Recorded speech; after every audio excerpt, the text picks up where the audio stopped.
Assalamualaikum warahmatullahi wabarakatuh.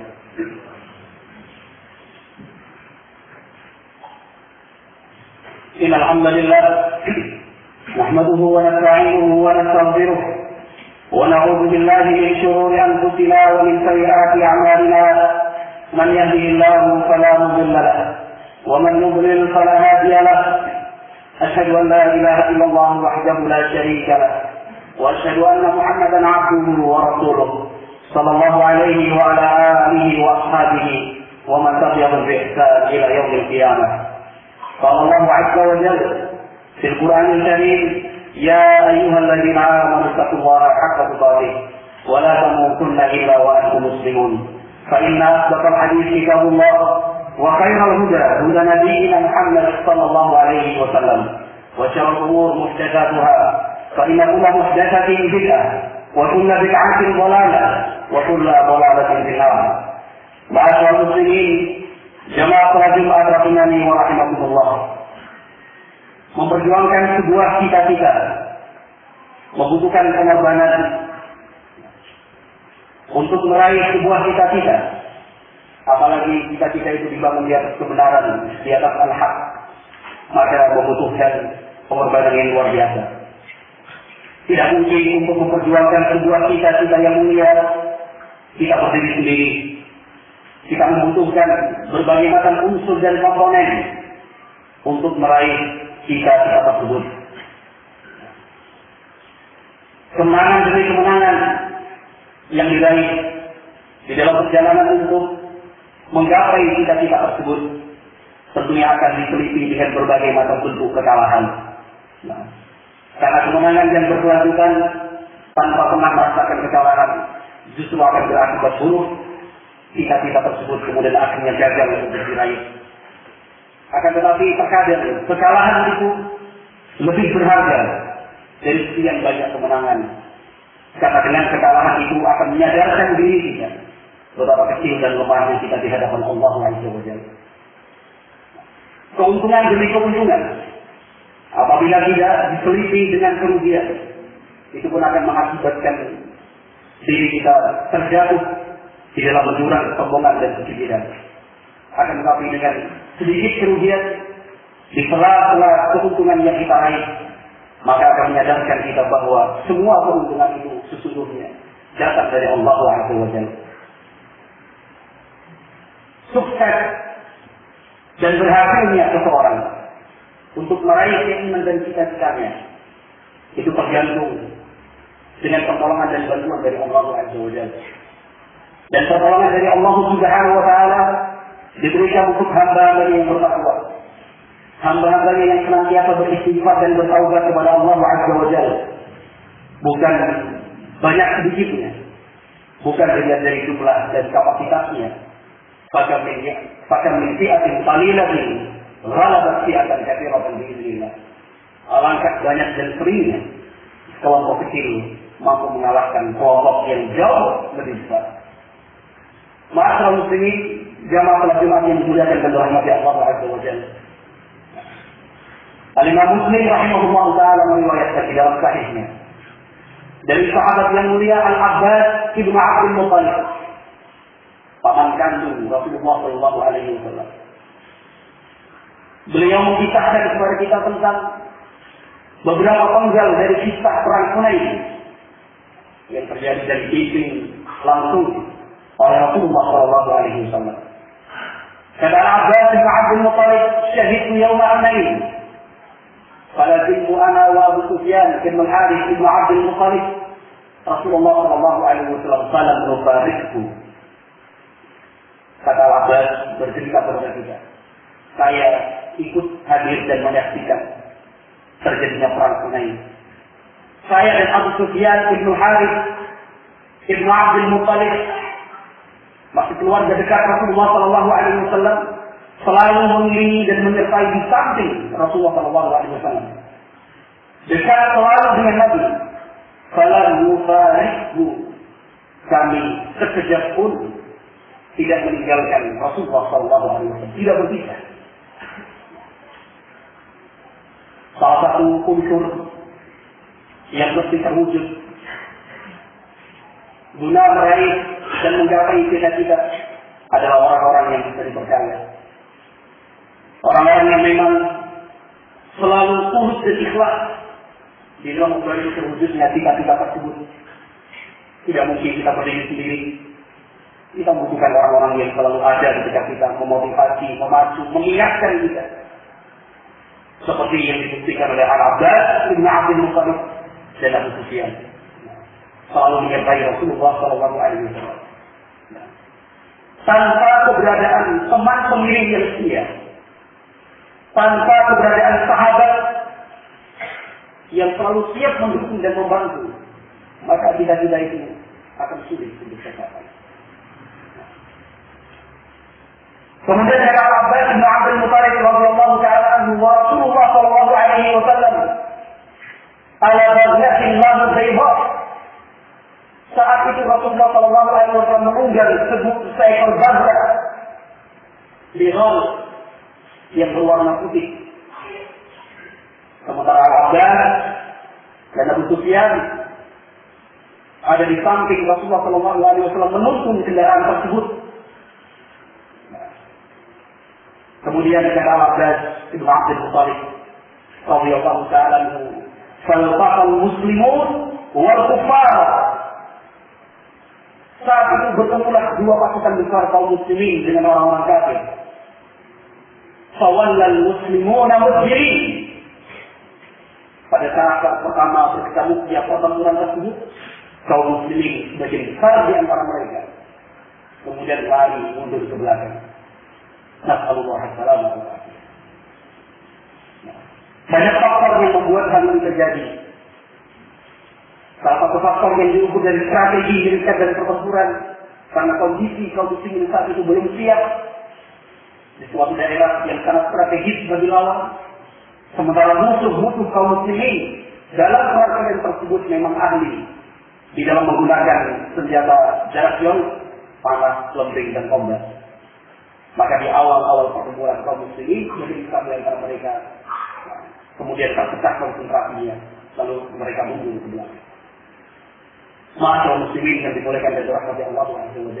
Seperti itulah perjuangan kita untuk meraih cita-cita. Apapun bentuk cita-cita itu, apalagi cita-cita itu dibangun di atas kebenaran, di atas al-haq, pasti kita akan menjumpai hal yang serupa dengan ini. Betapa kita dihadapkan dengan kondisi dan kenyataan yang membuat kita bersedih mundur ke belakang. Tetapi semua itu tentu ada sebab dan faktor yang membuatnya.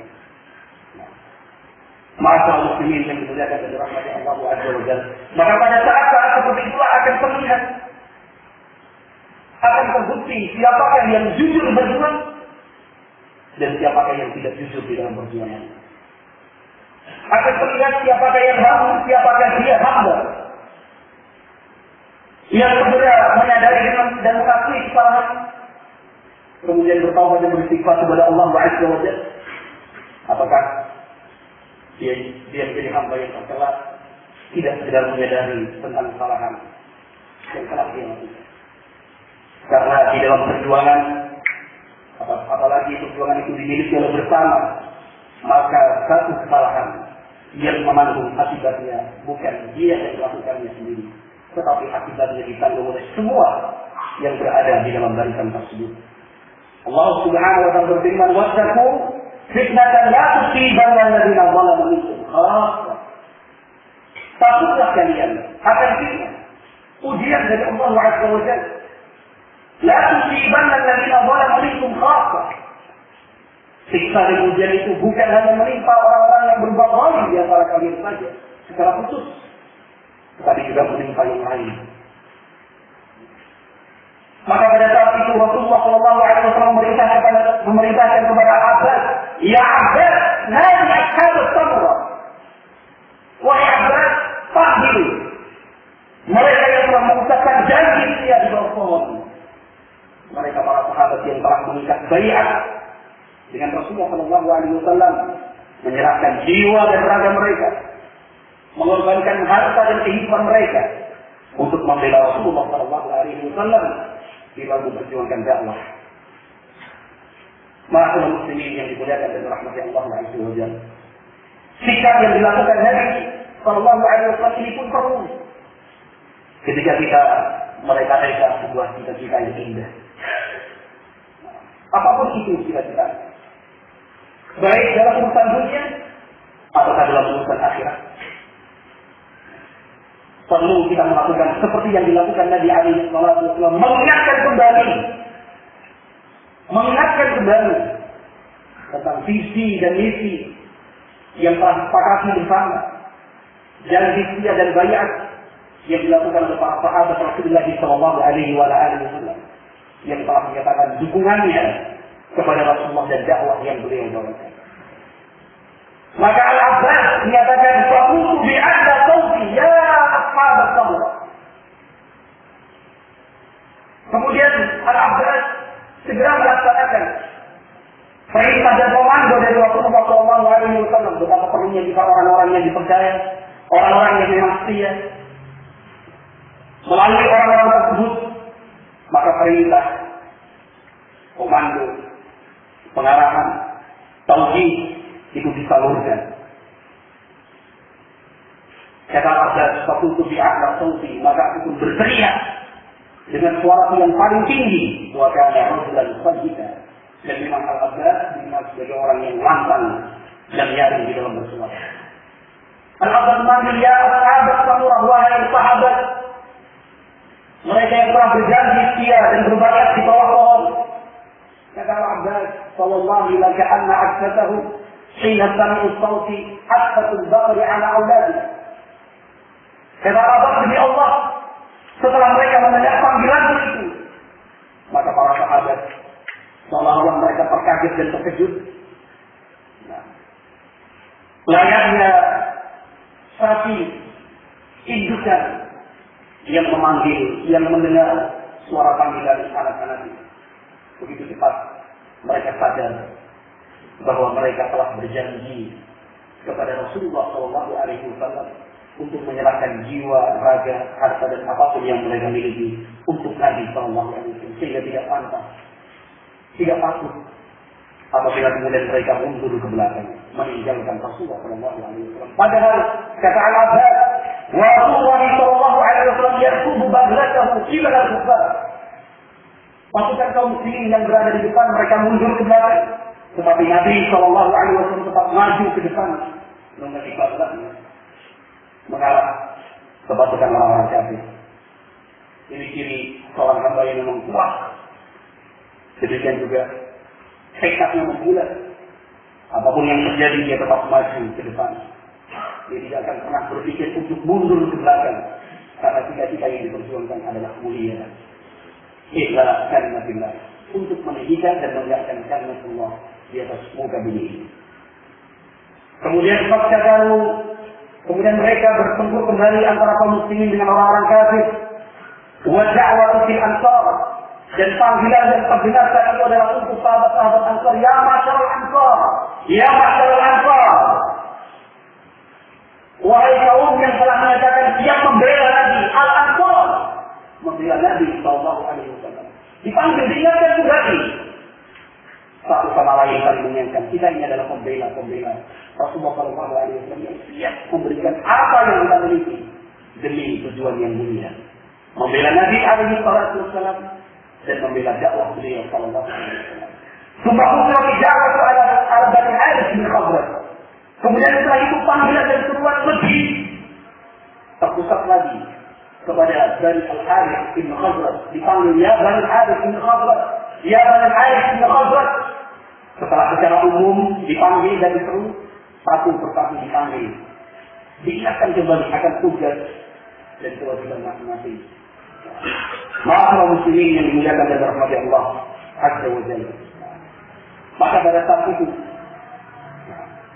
kata Abbas bin Abdul Muttalib radhiyallahu taala anhu, "Tanazara Rasulullah sallallahu alaihi wasallam wa huwa ala baghlatihi kal-mutaqabil 'alayha." Setelah itu terjadi kondisi kemudian berbalik, kaum muslimin sadar akan kesalahannya. Mereka kemudian maju kembali, kemudian pertempuran melawan orang kafir.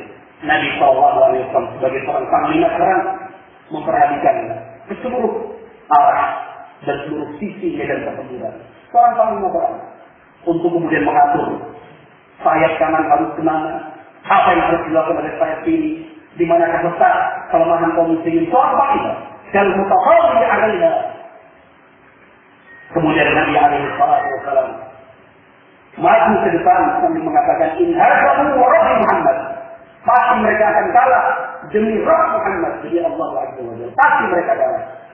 Sebuah tekad yang menyala, cita-cita yang betul-betul kuat ditujukan oleh Nabi alaihi salatu wasallam. Dan di samping kanan kirinya adalah Al-Abbas Ibn Abdul Muttalib, Abu Sufyan Ibn Harith, dan sekelompok kecil dari sahabat yang telah mendengar panggilan Al-Abbas Ibn Abdul Muttalib. Ya. Pada saat itulah kata Nabi alaihi salatu wasallam, al-an hina hamiyal waqi'. Inilah saat yang paling menentukan inti dari pertempuran hari ini. Kemudian Nabi alaihi salatu wasallam akhadha hasayatin faramahunna qibla al-kufar. Kemudian Nabi alaihi salatu wasallam mengambil gedung tanah dan kerikil, kemudian melemparkannya ke arah orang kafir. Kata Al-Abbas, wallahu, demi Allah, sama huwa illa an ara annahu rama bi'aqayatihi ara hajjahu jamila wa annahu mudbira. Kata Al-Abbas, demi Allah, tidak lama terjadi setelah itu aku melihat bahwa Nabi alaihi salatu wasallam dengan lemparan tersebut membuat kaum musyrikin, orang-orang kafir terpukul mundur, kemudian mereka berlari meninggalkan pertempuran tersebut. Pertolongan dari Allah Azza wa Jalla muncul, dan pertolongan dari Allah Subhanahu wa taala akan terlihat pada sesuatu yang sama sekali tidak pernah kita bayangkan. Apa arti dari kerikil? Apa arti dari gedung dan tanah dibandingkan senjata yang berdenting, pedang, tombak, dan semua senjata tajam? Apa arti dari itu semua? Tetapi Allah Subhanahu wa taala menurunkan pertolongannya untuk kaum muslimin, mereka yang benar-benar tulus di dalam berjuang memperjuangkan agama Allah Azza wa Jalla. Maka kaum muslimin jamaah salat Jumat yang dimuliakan oleh rahmat Allah Azza wa Jalla, Allah Subhanahu wa taala berfirman di dalam Al-Qur'an, laqad nasarakumullahu fi mawatin katsiratin wa yawma hunain idh a'jabatkum kathratukum falam tughni 'ankum shay'an wa dhaqat 'alaykum al-ardu bima rahabat thumma wallaytum mudbirin thumma anzala Allahu sakinatahu 'ala rasulihi wa 'ala al-mu'minin wa anzala junudan lam tarawha wa 'azzaba alladhina kafaru wa dhalika jazaa'u al-kafirin thumma yatubu Allahu min ba'di dhalika 'ala man yasha' wallahu ghafurur rahim.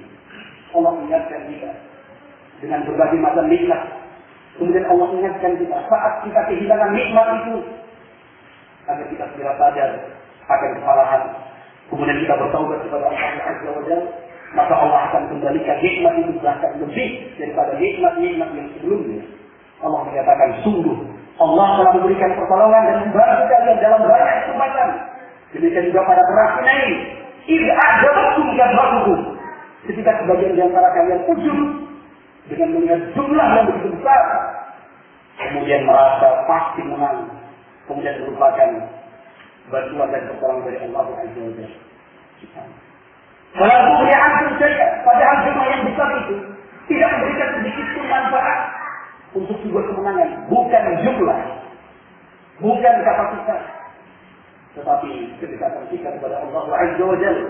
Itulah faktor yang paling menentukan kemenangan apakah tidak yang bisa kita raih. Wadaqat 'alaikum al-ardu bima rahabat, dunia itu benar-benar sempit. Thumma wallaytum mudbirin. Kemudian akibatnya kalian lari meninggalkan medan pertempuran. Kemudian setelah para sahabat saat itu menyadari kesalahan, taubat dan beristighfar kepada Allah Azza wa Jalla, thumma anzalallahu sakinatahu 'ala rasulihi wa 'ala al-mu'minin. Allah turunkan ketenangan untuk Rasul, Allah turunkan ketenangan untuk kaum mukminin, dan Allah turunkan pasukan yang tidak mampu kalian lihat. Pertolongan sama pertolongan dari langit diturunkan Allah Azza wa Jalla. Summa yatubu Allahu min ba'di dzalika 'ala man yasha'. Kemudian Allah pun menerima taubat orang-orang yang Allah kehendaki. Wallahu ghafurur rahim. Dan Allah adalah Ghafurur Rahim. Wallahu a'lam bishawab. Maka ma'asyiral muslimin jamaah salat Jumat yang dimuliakan oleh rahmat Allah Azza wa Jalla, yang akan mengganggu, yang akan merusak sebuah cita-cita yang mulia adalah al-ujub, ketika merasa dirinya lebih kaya, ketika merasa dirinya lebih mampu, ketika merasa dirinya lebih ini dan lebih itu.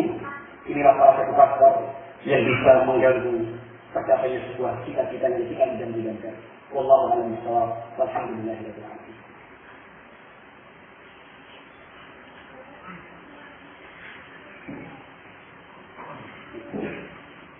Alhamdulillah hamdan katsiran thayyiban mubarakan fihi kama yuhibbu rabbuna wa yardah. Wassalatu wassalamu ala nabiyyina Muhammad wa ala alihi wa sahbihi wa sallam. Ma'asyiral muslimin jamaah khotbah yang dimuliakan dan dirahmati Allah Azza wa Jalla. Memang di dalam setiap waktu dan saat yang digunakan oleh Rasulullah SAW di dalam menyampaikan dakwah dan risalahnya, setiap putaran sejarah yang dilalui oleh Rasulullah SAW pasti memberikan banyak pelajaran dan hikmah yang penting. Termasuk di dalam peristiwa perang Hunain, begitu banyak peristiwa-peristiwa yang bisa kita ambil dan bermanfaat tentunya di dalam kehidupan kita yang akan datang. Maka masalah muslimin jamaah salat Jumat yang dimuliakan dan dirahmati Allah Azza wa Jalla, semoga beberapa hal yang bisa kita petik dari hadis Al-Abbas bin Abdul Muttalib yang diriwayatkan Imam Muslim rahimahullah taala pada khutbah pertama tadi bermanfaat, dan semoga Allah Subhanahu wa taala memberikan keikhlasan untuk kita dalam berjuang dan beramal. Wallahu a'lam bishawab. Wa akhiru da'wana alhamdulillahi rabbil alamin wa aqim as-salat.